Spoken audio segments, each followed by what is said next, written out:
When we talk about the peripheral nervous system, we talk about the levels of integration or the levels of interconnectedness in the sensory systems.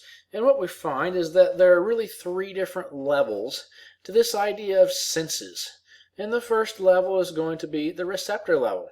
And this is where we actually have nerves detecting things, whether it be touch or whether it be something is cold, something is hot, something is stretched, something has pressure on it, whatever the case may be, that's the receptor level. And that's pretty straightforward. The nerves detect something that happened, and they send that information to the brain or to the spinal cord through the circuit level. And the circuit level is basically the middleman between the perceptual level and the place where it was detected. There's an interesting thing that happens at the receptor level, and that is the idea of adaptation. So let's say you step outside and it's bright and sunny and it's been kind of dark in the house, and when you step outside, all of a sudden your sensory functions of vision are somewhat overwhelmed because all this light is coming in at that receptor level. And it can also be a little bit painful sometimes because it's just such an intensity of information input. But after a couple of minutes, you'll notice that it's not seeming to be quite as bright.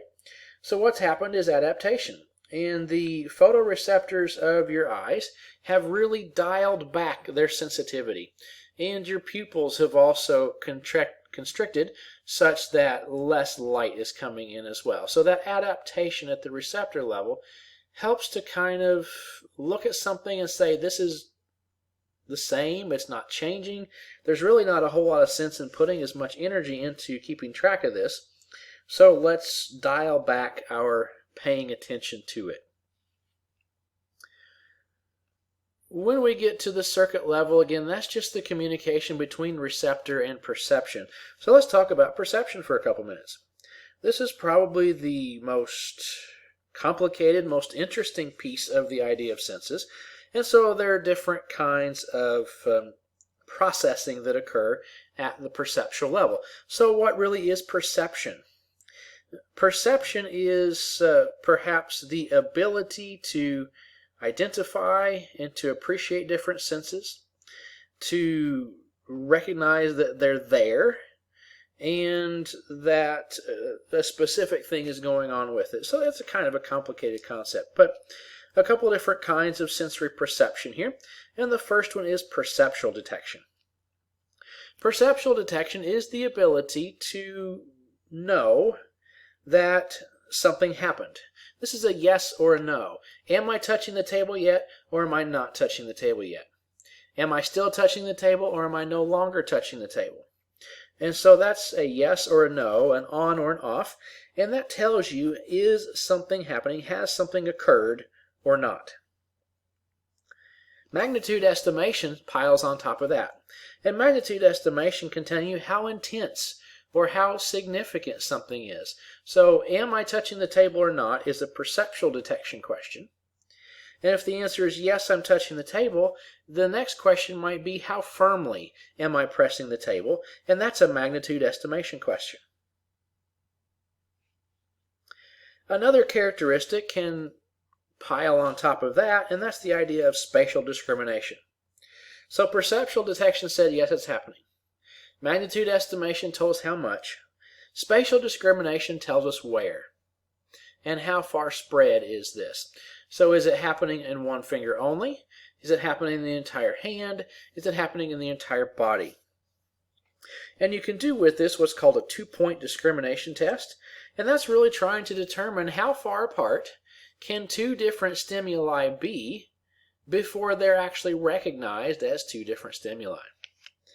So it turns out that some parts of the body are more heavily supplied with receptors, and they would more quickly discover that this is two things, not just one thing. So there's actually a little tool that you can use for that, or you can just use two sharp pencils. And what you would do is you would first, and this works best if someone is doing it to you, so you don't see exactly what they're doing because that throws some bias into the situation. But if both of those pencil tips are actually together and touching each other, as they touch you, your spatial discrimination abilities, let's say on the back of the hand, would say that's one thing touching me, even though it's actually two, but they're so close together you can't tell as two separate ones. And what that person would do, or what you would do to that other person, is slowly move those pencils farther and farther from each other, but still having them both touching the person, and then just see how far apart they get before the person says, oh, now I feel two things, not one. And so that's a 2-point discrimination test. And what you find is that different parts of the body have different spatial sensitivities. And the back of the hand might be a little bit less sensitive, certainly, than the front of the hand. If you go to the middle of the back, where perhaps you really don't need to have a great deal of sensory function at all, you might find that it's many, many times further apart in those objects before you can tell the difference. Feature abstraction is the ability to distinguish or to abstract from one another different features. If we think about velvet. Now, velvet is an old school material, but perhaps you're familiar with it.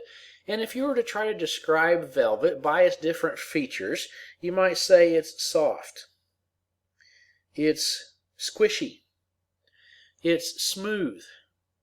Perhaps it feels maybe a little bit warm to the touch, or very quickly becomes warm to the touch. And so all of those features together comprise the overall idea of velvet, but the ability to distinguish the individual characteristic by itself of smooth, of squishy, of whatever, then that is taking those individual features and pulling them apart. If we look at another material, and we could also say about velvet that it was relatively thick feeling. Let's talk about a fabric that is very thin. It is very lightweight. It is very smooth. It is cool to the touch. And now you're probably thinking silk, which is what I was describing. So those different features, individually abstracted, would just be an individual characteristic, but the overall combination of those features gives silk. Quality discrimination is the ability to take a particular sense and then detect certain subsenses or subqualities of it. And taste is a really nice example of this. We'll talk about taste in greater detail in Chapter 15, but for now I will go ahead and tell you that taste has several different subqualities or components to it. Something can taste sweet, sour, salty, or bitter. And so each of those would be different qualities that you would be able to discriminate, to sort out, to separate, say it's salty, but it's also sweet. And so being able to detect those individual characteristics allows people, and some people have a greater ability to discriminate these qualities than others, and they might then say this food has the following characteristics, and I really like it because it has this particular characteristic more so than this other characteristic I don't care for so much for. So it's a little bit sweeter, perhaps a little bit less salty, or it's really salty maybe, and maybe you don't like things that are sour, so you want it salty but not sour. So those different qualities comprise the ability of quality discrimination. The last piece of this puzzle here is pattern recognition. And this is a really good one for something like vision or hearing or something like that. And so let's just take the ability to see, for example. And what is actually detected by your eyes and sent to your brain is a pattern of colored dots. And that pattern of colored dots is then analyzed by the brain, and it builds it into a pattern. And it says that particular pattern of colored dots equals a person, or a dog, or a cow, or a monkey, or a car, or a tree, or whatever it happens to be. So the ability to take a pattern of colored dots, which is all you can see is the colored dots, and take that pattern and analyze it and recognize it as being a particular pattern that means a particular something. That is pattern recognition. We could also look at that from the hearing standpoint, and you could hear sound and your brain would say that's sound, and then it has a particular pattern of sound inputs to it, and maybe that's then interpreted as music or as car noise or as the lawnmower running or someone's hammering or whatever the case may be there, and the brain then puts that into a pattern that's recognized as meaning a particular something. And with the music, you could take it all the way to type of music, then perhaps to the performer of the music, and then perhaps even to recognize an individual song. And all of that from the ability to recognize patterns. Another really interesting topic is the idea of pain and perception of pain. And people have very mixed feelings and ideas about pain. You can have minor pain, you can have major pain. And basically the idea is pain is your body's recognition of a problem. Or it believes at least that there's a problem. And if it then expresses that problem as pain, that will get your attention. But if something is wrong and it has no pain associated with it, you're going to ignore whatever other feelings may or may not be there. So really, I would propose that pain is your body's way of saying, we believe there's a problem here, take a look at it, be careful, and perhaps give us a chance to fix it. Within the world of pain, there's a couple of concepts here, and the first is of a pain threshold. And a pain threshold, just like with the stimulus threshold for a muscle or for a nerve, requires a certain minimum amount of stimulus before it's actually perceived or recognized as pain. And that's probably going to be about the same for everybody. So most everybody's going to have the same pain threshold. And this basically is a way of saying, I recognize something is feeling very different there. Not necessarily of, ouch, that hurts, but again, the recognition of a stimulus coming from a region that is not a normal stimulus. When we're talking about how sensitive you might be to it, or how much you might react to it, or how significant you may perceive it to be, now we're talking about pain tolerance. So individual people would clearly have different pain tolerances. And for me, I'm not really big on pain, so I would have perhaps a relatively low pain tolerance, meaning it doesn't take very much of that feeling that something's off before it actually causes significant inconvenience and recognition of that on my part. And other people can perhaps experience the same experience and claim it doesn't hurt at all. It doesn't mean they didn't feel it, doesn't mean there wasn't a pain threshold met, but their pain tolerance.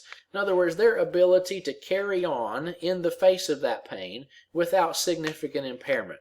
And so that might be very, very different from one person to the next. Well, what we have here is a map of referred pain in the body. And so this is interesting in that sometimes the perception of pain is detected in places where the problem doesn't actually exist at all. The classic example of that is, where do you feel a heart attack? And so some of the common symptoms of a heart attack is numbness and tingling of the left arm, especially on the medial side of the arm running down to the small finger, and also some jaw and perhaps neck pain. And those are not necessarily anywhere close to the heart. So the question is, why would we have this sensation of something perhaps far away from where the problem's actually occurring? And the answer is quite simple in a way, in that the nerves of the arm plug into the spinal cord very close to the place where the nerves of the heart plug in. And somewhat of the same idea is going to occur with the nerves of the jaw there. And simply what happens is the brain perceives that pain or that problem, but then gets confused on exactly which wire it came in on. And because so many wires are coming into the same power strip here, if you will, the brain very commonly gets confused. And yes, you might feel some degree of pressure and pain in the heart region, but it also responds in such a way that it interprets that signal as perhaps coming from places that it didn't. Here's another concept of pain to consider. Pain exists nowhere other than the brain. And really, pain is a construct of the brain. It's an imagination of the brain, and the brain makes up pain. So pain doesn't exist until the brain creates it. And really what's happening is the brain looks at something. Let's say you hit your finger with a hammer. I'm pretty sure that's going to meet not only your threshold, but go beyond your pain tolerance. And some of you would cry, and some of you would say things you wouldn't necessarily say in polite company. but all of us are going to express that as a great deal of pain. And so what happened is the hand in this case had pressure receptors in the hand that were activated. And that message then went to the brain, and the brain said that number of pressure receptors being activated that strongly means there's potential damage out here. And because we believe there's potential damage, we're going to make you think your hand hurts. So we're going to tell your hand you hurt, even though the hand doesn't know what's going on or really care. And then that gets your attention. And it says you need to take a look at what happened there because there may be something badly wrong there, and you certainly need to be more careful with that part of the body. So again, it's to get your attention. But until the brain got the message of something happening, there was no pain, because it didn't exist until the brain created the idea that it existed. But again, this is a really powerful way of getting your attention and keeping it. If you can block that information getting from the hand to the brain, then you'll never feel it. So if we were able to disconnect or to block the nerve signaling between the hand and the brain, you could then hit your hand with a hammer all day long and never feel a thing. So clearly the hand couldn't hurt by itself until the brain told it you think you hurt. In other words, the brain decided that it thought the hand hurt, and then you became aware of it. So if we look at the lungs and diaphragm up there around the neck region, again, that's a fair bit of distance away, but that's where the brain perceives things sometimes. The gallbladder might experience, if there's problems there, down here where the gallbladder would be found, but also might express on the outer edges of the right shoulder. The appendix is actually a little bit down here more towards the hip, but it could express up here in the middle of the abdominal cavity. Small intestine might express right here above the navel, even though it goes all over the abdominal cavity. Ovaries, that's going to be pretty close to where they really are, a little bit high maybe, but not off too bad. Pancreas and stomach, not off too bad. Liver, right here where it normally would be, and that makes sense, but also up here at the top of the right shoulder. So because the liver and gallbladder in real life are closely associated, it turns out their referred pain is as well. If we go down here to the urinary bladder, that's not too far extended away, but ureters. And ureters are the tubes leading from the kidneys to the bladder, which in reality are up here in the abdominal cavity, but they would express down here across the thighs. And then if we have actual kidney pain, it could express, and just keep in mind that kidneys are really up here, more on the lines of where the stomach and liver is, very high in the abdominal cavity, but it could express anywhere from just above the belly button on down to just above the knees and anywhere in between.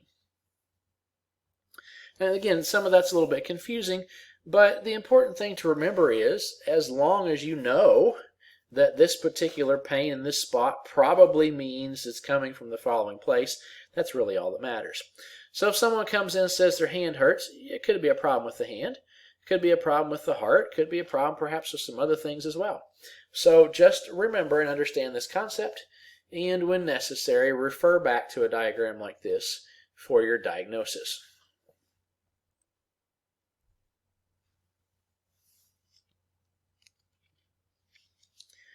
Phantom limb pain can occur after amputation of a particular limb, let's say, whether it was surgically done or whether it was done in a car accident or something like that.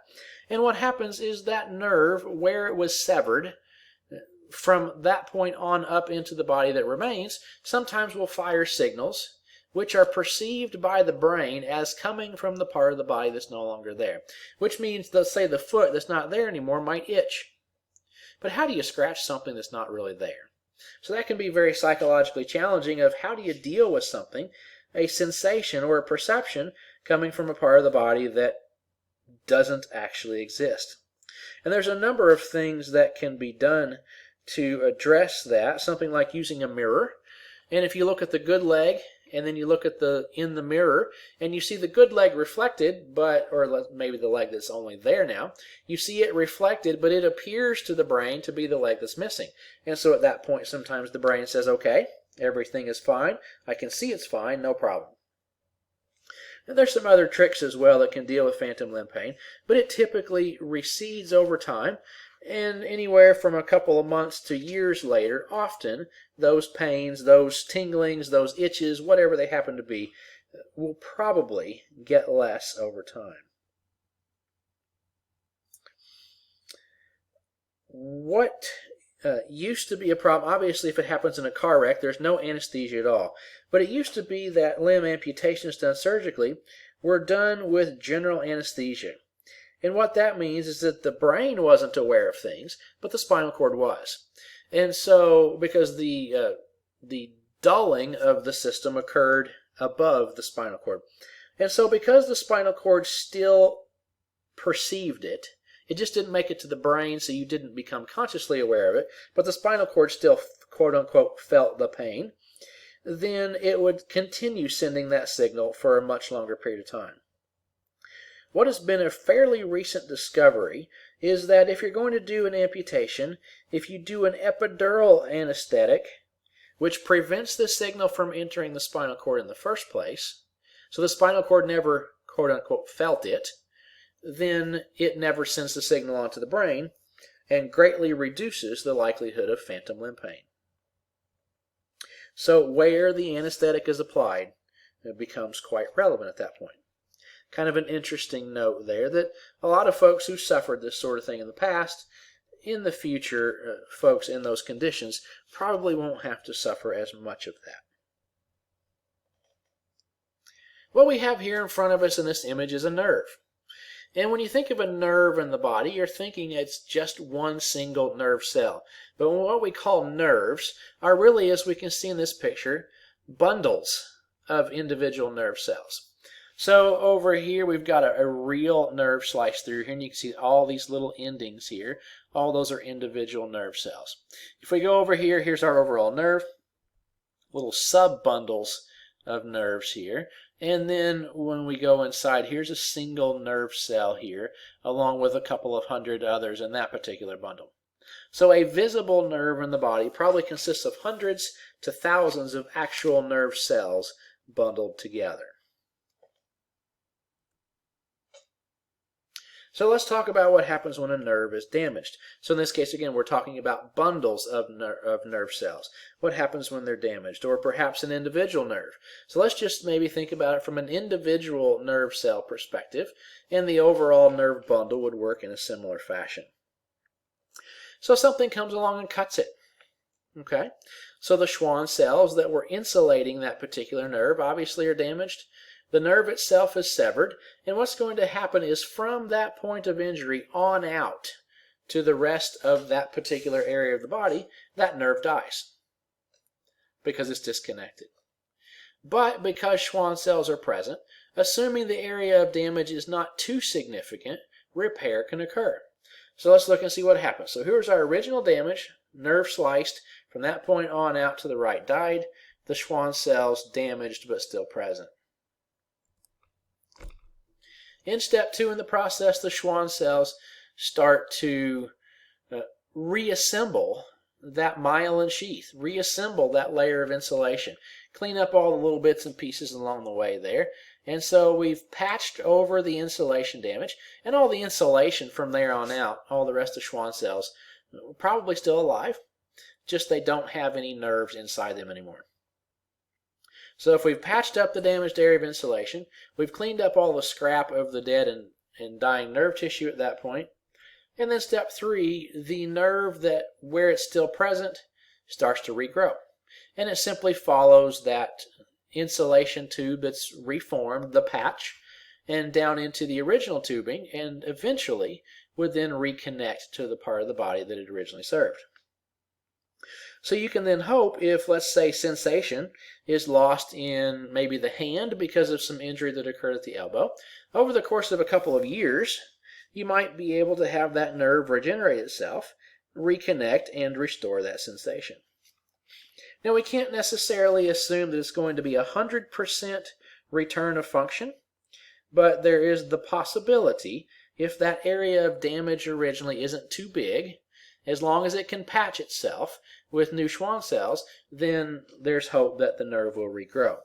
But it's going to be a slow process, somewhere in the rate of 1 millimeter a day. Let's assume that it does reconnect everything. But again, we can't necessarily expect 100% return of function because the nerves might not wire themselves back into the tissue they once connected to as well and as accurately as they once could. And there may be some degree of retraining involved. So, okay, you can feel things, but can you actually move your hand now or not? You can practice, you can train, and reset the system to some degree. It's not perfect, but it certainly gives hope. And then here we'd have at some point the regenerated nerve, and at that point we should start seeing some return of function. I think I mentioned this in a previous chapter, but I'll say it again here. Being in the peripheral nervous system here, we have that opportunity for repair. But if we were in the central nervous system, we would have oligodendrocytes that were the insulation instead of the Schwann cells. And the Schwann cells enthusiastically patch over and encourage nerve regeneration. Oligodendrocytes don't really patch themselves back up, and they actually inhibit nerve regeneration. So the peripheral nervous system can repair itself, the central nervous system cannot.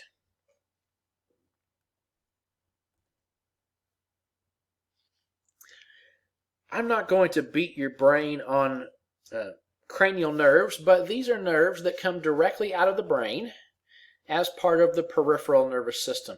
And these are primarily going to run the senses of the head. If we look at the olfactory bulb and nerves there, basically that's connecting to the nose for smell. The optic nerves, the optic chiasma there, is going to be for the eyes, so that would plug straight from the eyes to the brain.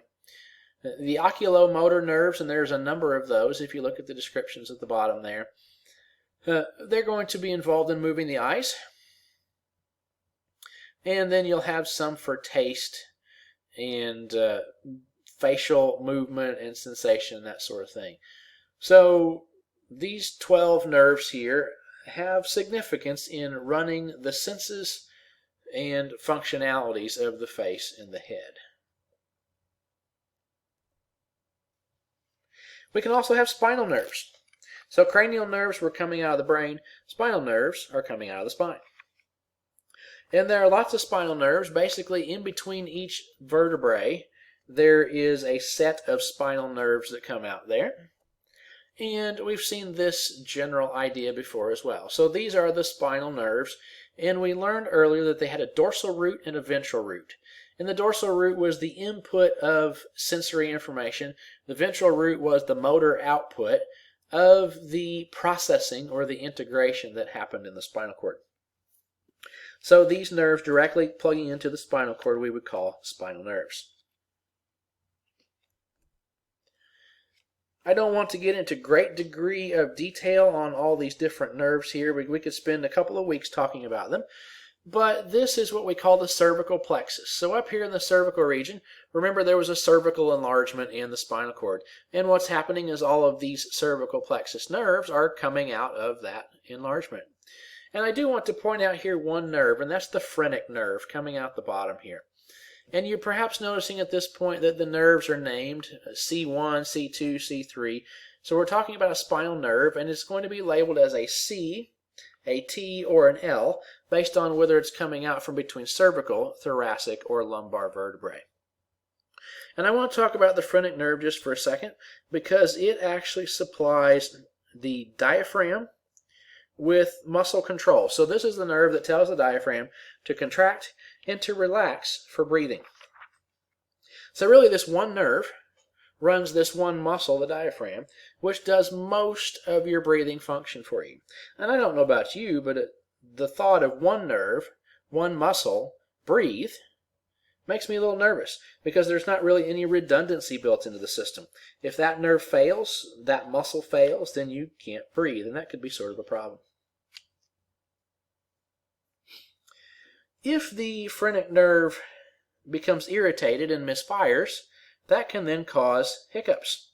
So a misfiring and irritated phrenic nerve can send too many signals to the diaphragm too dramatically, and instead of having it contract and relax normally for breathing, it causes that muscle to spasm, and that then expresses as hiccups.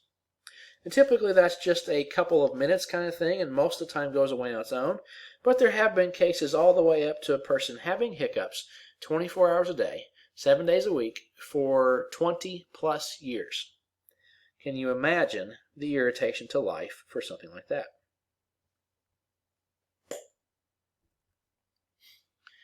If we look at the arm coming out from that cervical plexus, we would then have the brachial plexus, so the cluster of arm nerves coming out here.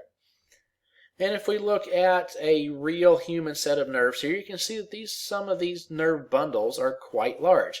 So here we have the radial nerve and the medial nerve, the ulnar nerve, some pretty big nerves coming out here from the shoulder running out to the arm. And a couple of things we can note here. The median nerve actually innervates and controls the flexor muscles of the arm and the hand. So it's flexing the arm, flexing the lower arm to the wrist, flexing the fingers, opposing the thumbs, and pronating the forearm. Remember, rotation of the lower arm.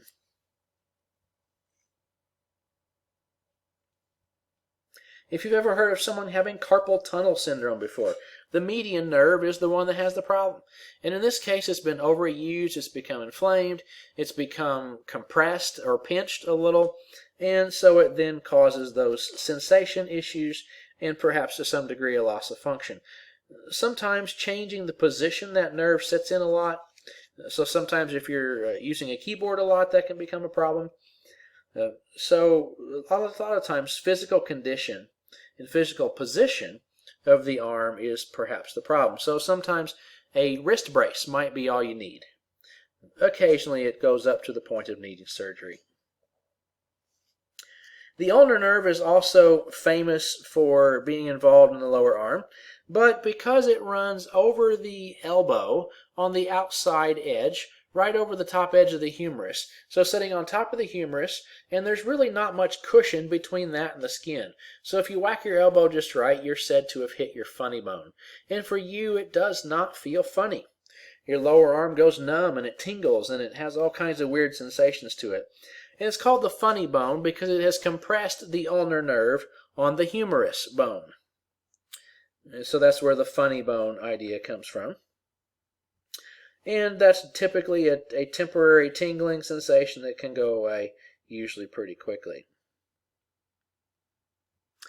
If the radial nerve experiences too much compression or an improper position, that could be called Saturday night paralysis. And it might be you were using a crutch and it caused compression of the radial nerve all the way up at the shoulder, armpit region. It might be because, and this is where the Saturday night paralysis comes in, is if you fell asleep with your arm laying over the back of a chair or the edge of the couch and it gets that nerve compressed a little bit that way, perhaps could be because you consumed too much alcohol that particular Saturday night, would be where that name would come from.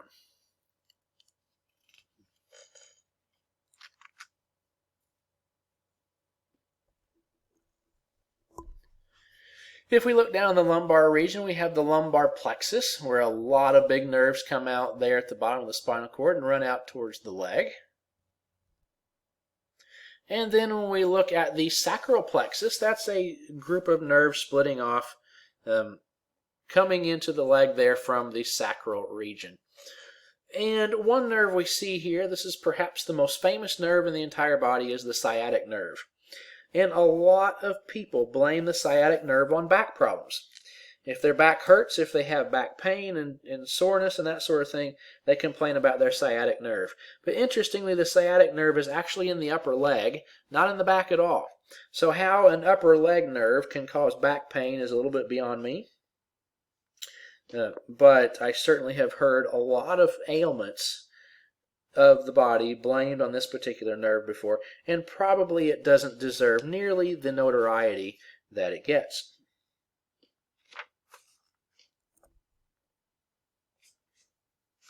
Here's an idea of dermatomes. Dermatomes are sections of skin that are innervated by particular spinal nerves. So we've got all the cervical, thoracic, lumbar, and sacral spinal nerves, and for the most part they innervate the body that they are closest to. But a few of the exceptions there would be running down the arms there. We would see that T1 actually runs all the way down the arms. And then we could see C8 actually coming down the hand there. So again, the reason why the heart attack often expresses as numbness and tingling of the inner arm is because the C8 cranial, or the C8 spinal nerve is again plugging into the spinal cord very, very close to where the heart nerves are plugging in. And so this is sometimes useful to know if a patient is expressing sensation problems in a certain part or surface of the body. You can then refer to this map and say, okay, it's a sensation in the lower leg on the lateral side of the anterior portion of the leg, let's say, and that would then tell us that perhaps lumbar spinal nerve 5 might be the problem. So it might actually be a problem up in the nerve further than in the leg, in the anterior lateral portion of the leg there. So the problem with the idea of referred pain might not be exactly where you feel it, but that would give them an idea of what nerve might be involved in that.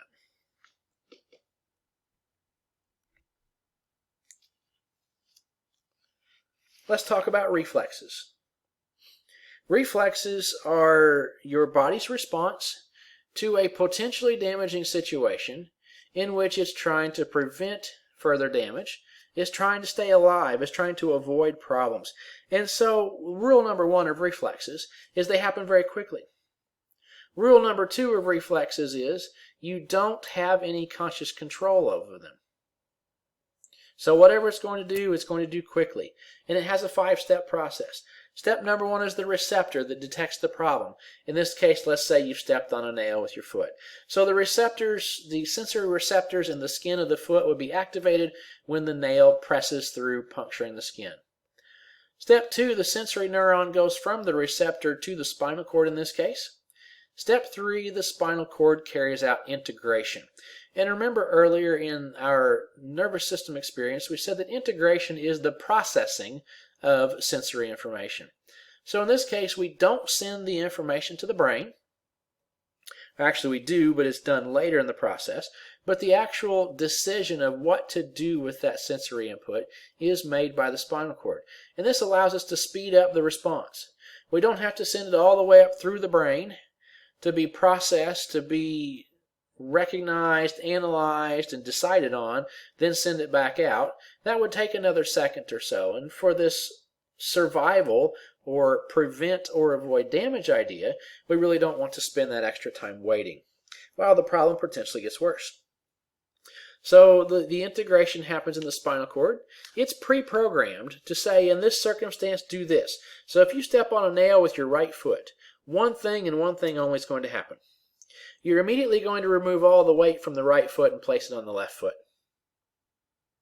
That's to get that problem area, and at this point you haven't recognized what is the problem.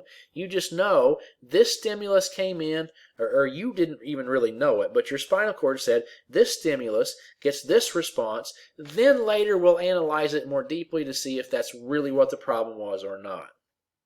But you probably wouldn't be able to keep pressing your foot down onto that nail farther. As soon as it hits the system, you immediately react. Now, you might be able to consciously go back and try to put your foot on it again, but you can't avoid the instinctive response to pull the foot away. It's self-preservation, and it's hardwired in your system. Otherwise, we would kill ourselves very stupidly by stepping on nails and broken glass and other crazy things. So the spinal cord said, move, stupid, and then the motor neuron carried that information out to the muscle. It moved you, repositioned you, and hopefully dealt with most of the damaging effects of that problem.